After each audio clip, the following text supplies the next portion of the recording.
La formación de la vanguardia literaria en Venezuela. Nelson Osorio Tejada.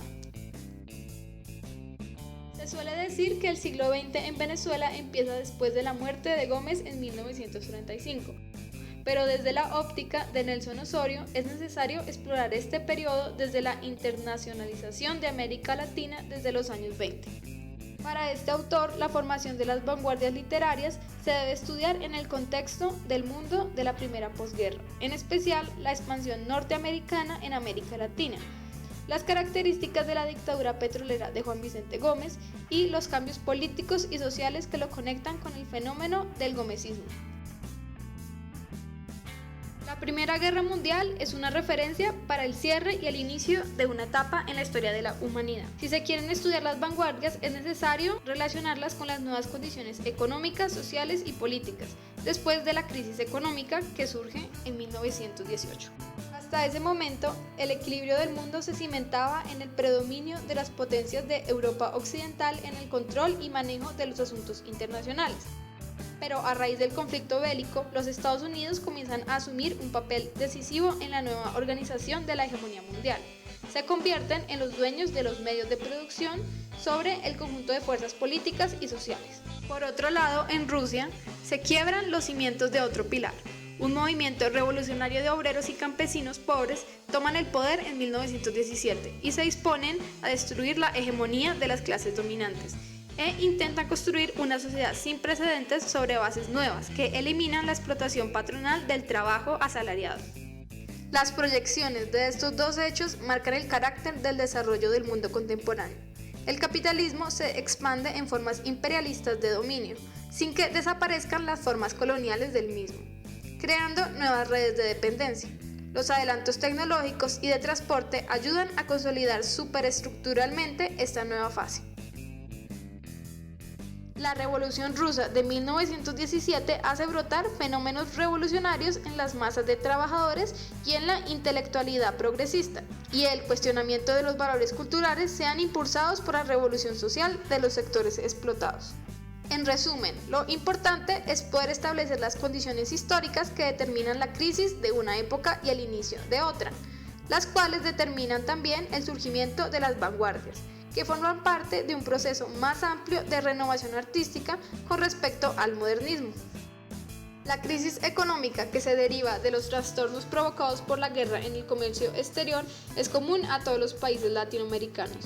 En algunos países, esta situación produce el aceleramiento del crecimiento urbano y la alteración de las clases y capas sociales tradicionales. En los 30 años iniciales del siglo XX, las ciudades triplican su población y se convierten en el centro de la vida financiera, política, social y cultural del país. Los miembros de las viejas oligarquías se ven enfrentadas a condiciones nuevas que no logran controlar. Los resortes de la nueva realidad económica provienen de sectores que hasta entonces no estaban integrados en los elementos emergentes tradicionales. Surge en las capitales una nueva burguesía que logra controlar el mundo de los negocios y el mundo de la política, operando desde los dos para aprovechar el proceso de cambio. Burguesía que se desarrolla en estrecha vinculación con empresas y capitales extranjeros, involucrando un nuevo espécimen, el hombre de negocios, que compite socialmente con el éxito y la estima social de generales y doctores. Por otro lado, la Revolución de 1910 fue un fenómeno singular. Los sectores de la burguesía, formados bajo el régimen de Porfirio Díaz, como un programa que buscaba unificar intereses en las capas medias y sectores populares, impugnan la dominación oligárquica. La resonancia y la influencia que tuvo en el resto del continente está relacionada con lo que se podría llamar los movimientos de oposición oligárquica, movimientos que surgen a lo largo de América Latina.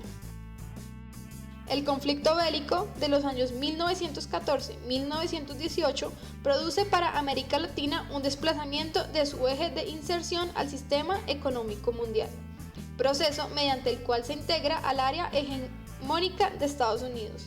En este contexto, Estados Unidos se aprovecha para imponérsele a América Latina como la metrópoli de reemplazo.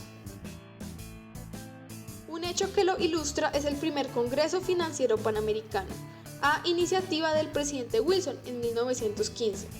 El objetivo era plantearle a los gobernadores de América Latina que Estados Unidos se convirtiera en el sistema económico de reemplazo, todo a partir de un crudo análisis de los efectos de la guerra en su economía. Mientras tanto, la Venezuela a principios de siglo estuvo marcada por la adhesión al imperialismo norteamericano, al nacimiento de la burguesía urbana y el auge de movimientos populares y antioligárquicos. Asimismo, la incorporación de nuevos sectores sociales, sumado a los partidos reformistas, revolucionarios y sindicales, conduce a la formación de una clase oposición oligárquica. Los componentes de esta clase hacen que su discurso sea antioligárquico y adquiera carácter de masas. Y que al llegar al poder, y casi sin excepción, la mayoría de sus dirigentes defraudan al sector popular que los había apoyado.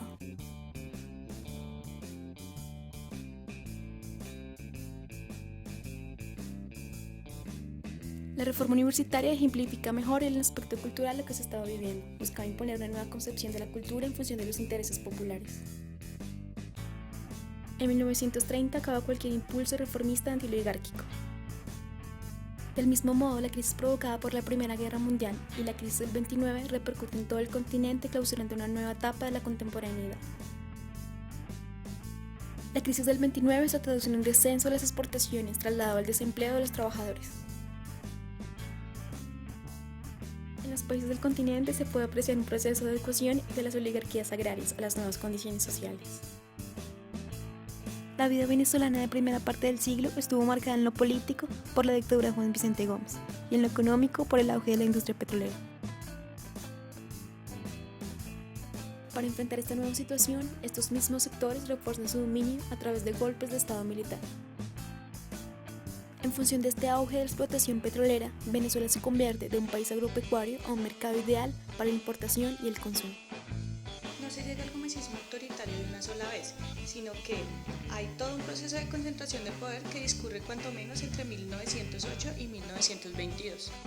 El gobierno de Juan Vicente Gómez inicia cuando el general Cipriano Castro debe marcharse a Europa por razones de salud, el 24 de noviembre de 1908, y lo deja en su reemplazo temporalmente. Pocos días después, el 19 de diciembre, Gómez se apodera del poder y se hace proclamar presidente. Juan Vicente Gómez, apoyado política y militarmente por los Estados Unidos, inicia su actuación como fiel servidor de los intereses extranjeros. Si en otros países del continente, uno de los factores que atribuyen a acelerar el desarrollo de la conciencia social fue el fermento estudiantil revolucionario, en Venezuela esto quedó frustrado formalmente, ya que a partir de los disturbios estudiantiles de diciembre de 1912, la Universidad Central permanece clausurada hasta 1920.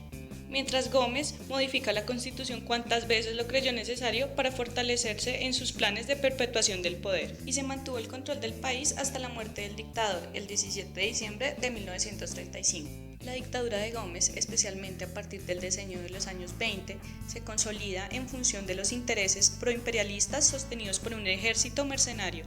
Las clases contra las cuales se ejercía la dictadura eran el proletariado, la gran masa campesina en segundo lugar, las clases medias urbanas y por último buena parte de los profesionales y estudiantes.